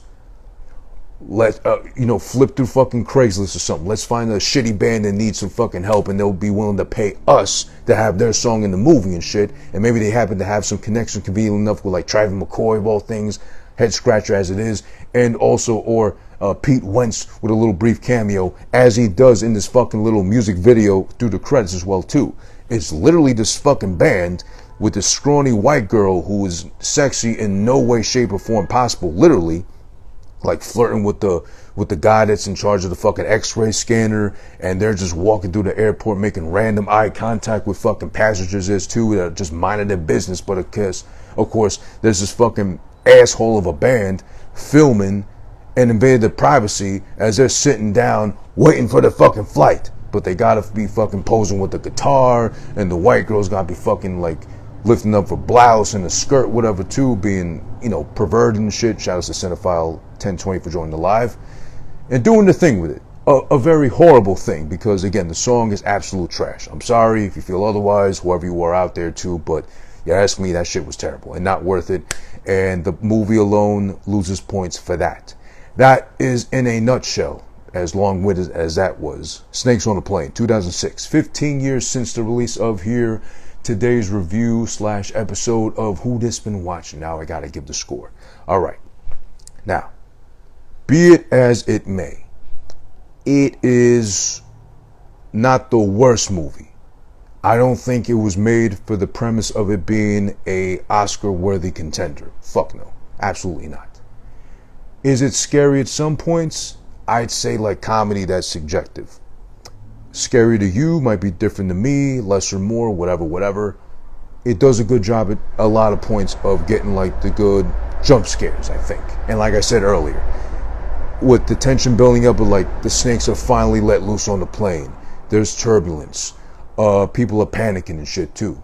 I would think people that had either a phobia of snakes and or planes would have like left the theater at like different points in time throughout the movie too as well. I could definitely see that happening. So mission accomplished there as far as trying to scare people with the movie and what's happening in the movie, obviously. There's that. And I'll give the movie a lot of credit, and I don't know who to thank specifically, either the director, editing, producers, whoever wrote the shit too as well, for a lot of fucking great build-up instead of just giving us straight up snakes on a plane for an hour and a half. We have no premise, no explanation as to why or how they got on the plane, but they're on the fucking plane. So enjoy and get scared if possible. But no, there's a whole backstory that builds up into why someone would want to plant snakes on a plane, horny male snakes on a plane, that are just looking for fucking snake pussy at the end of the day. So a lot of fucking male snakes got sacrificed and killed just because they were riled up. It's like you jerked them off and gave them blue balls and you don't let them come. So of course they're going to be tense, they're going to be miserable, they're going to be fucking like vengeful, spiteful, whatever too. Or like if you're about to fuck your woman or a female you've been looking forward to having intercourse with, and you get that one phone call. You don't want to look at the phone, but it's like, let me look anyway just in case. And it's like, your baby mother's downstairs with your child. And it just so happens to be the Saturday that it's your turn to fucking babysit. It's like, ah, shit. And you're all fucking horned up, built up, ready to fucking penetrate and all that too. And you got to put your fucking sweatpants on and go pick your little brat up. Or if you love your child, you know, God bless you, you're a good daddy. But then you got to go pick your child up and go about your business and be a good dad. But then, of course, throughout the day, at least for me still, if I'm ever interrupted from like a horny boy time, I'm kind of miserable throughout the whole day. And I'm ready to fight, if anything, too. If the occasion arises and or occurs like that, too. So I get why the snakes were angry and or frustrated, alone on top of that, being trapped on the plane, horny, with no snake pussy at all, surrounded by other fucking snake dick too. So I get that, and the fact that, you know, the whole premise, the build up too. And it is crazy to think that snakes will be on a plane. It rhymes, it's funny too, but you never know what people are smuggling on the fucking planes anymore nowadays too. But yeah, could it actually happen? Maybe it was based on a real story, because this is 2006 too. I think this is still the times, referring to 2006, where you can get away with some shit on a plane too and maybe sneak it on. Nowadays I think it's really hard, but then again, there was like the TSA did a report, and like supposedly some of their agents were able to get some illegal shit that really shouldn't be on a plane through the fucking scanners and radars or whatever, like 7 times out of 10. So it's not foolproof, but you know what, 2006 might have been a little easier to do some shit like that. The premise maybe makes sense in that case. I'll give it some credit there. And also, it's Samuel L. Jackson. At this point, he's already an established acting veteran. He's played so many fucking different roles here and there, wherever, that's like kind of hard for him to be a bad actor anymore. Even at this point in 2006, with like a B horror movie kind of quality that is Snakes on a Plane. The editing ain't bad. It's maybe a little too long, a little longer than it should be, but I do love that the humor is there. Low key, this shit is pretty funny. And it's not even trying to be, but at least the jokes were well thought out. And I love that this was an R movie in 2006, where I know this normally might have fucking been the studio insisting that it be PG-13, but thank God they didn't get their way. This probably started out as an R movie and stayed an R movie the whole time, which thank God it did, because it works, and only works in this premise because people are actually able to talk and curse like people normally would if they were confronted by a plane full of snakes. You're not gonna fucking keep your language PG-13 and fucking be like, oh, well, freak, fudge, there's a plane full of snakes and they're coming to get me. No, you're gonna scream, fuck, whatever, most likely, which we get a couple of times here too, rightfully so. It's adult logic. Why the fuck wouldn't you scream or panic if you're scared of snakes? Honestly, if I get confronted by a big enough snake, I might not scream because I don't got the kind of voice to be screaming. I sound like a fucking dying wildebeest and shit. But I'm gonna panic. You're fucking right, I'm gonna panic. And or run for my life if I can, or I'm able to outrun a snake. They slither, they don't run, but you know what I mean. Snakes on a plane though. It's not perfect. The special effects, the computer graphics, the way the snakes are rendered to half of the time, most of the time, does not look good. And I'm talking about at some points, even like Terminator 2, which I reviewed a couple episodes back, had better special effects back in 1991 than Snakes on a Plane did here in 2006 at this point in time, which is kind of odd. But then again, it's a $33 million budget, so as much as that sounds like it is budget-wise, it's really small, especially with something reliant on computer graphics like that too. But okay, you got to take some points away from that. You got to take some points away for that fucking terrible COBRA Starship song, which is inside joke, COBRA Starship, with a song called Snakes on a Plane for the movie called Snakes on a Plane. Comedic genius right there. But yeah, when you contribute a terrible song like that, and thank God it's at the fucking credits, it's forgivable, but you gotta lose points either way. And also for the crime against humanity and music that is wasting Travis McCoy on that fucking song as well too. And also it's longer than it should be.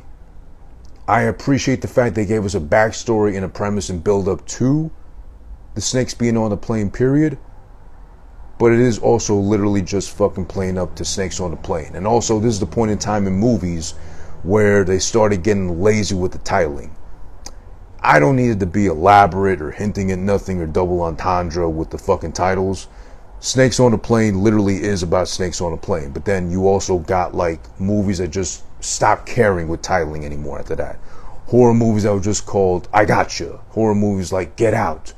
Or the one after this that comes to mind is The House on the End of the Corner at the left, turn right. If you go 3429 instead of 3427, you went too far. Kind of literal titles like that too. But yeah, Snakes on a Plane at the end of the day, 2006 release. Who just been watching? You're asking me. I would assume because you're watching too, of course.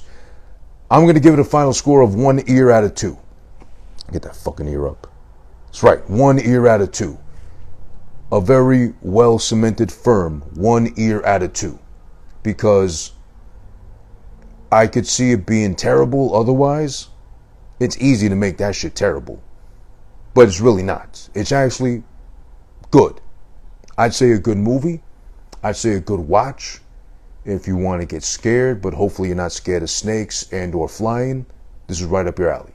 If you like Samuel L. Jackson, he's not there as much as you would think, but he's there enough. Thank God there's not too much Keenan Thompson, which I'm not really a fan of. He seems like a nice guy, but I don't know how he's still on SNL, or I don't know how people find him funny or entertaining. He's just not my cup of tea per se. But shout outs to him. There's not too much of him where it's like weighed down by his humor per se. The premise is there, I get it, but then I don't sorta. And the visual effects really just kind of on the snakes, like I wish they would have taken more time to do it better, or a little bit more of a budget, just kind of make it a little more convincing, because sometimes it just looks too fake.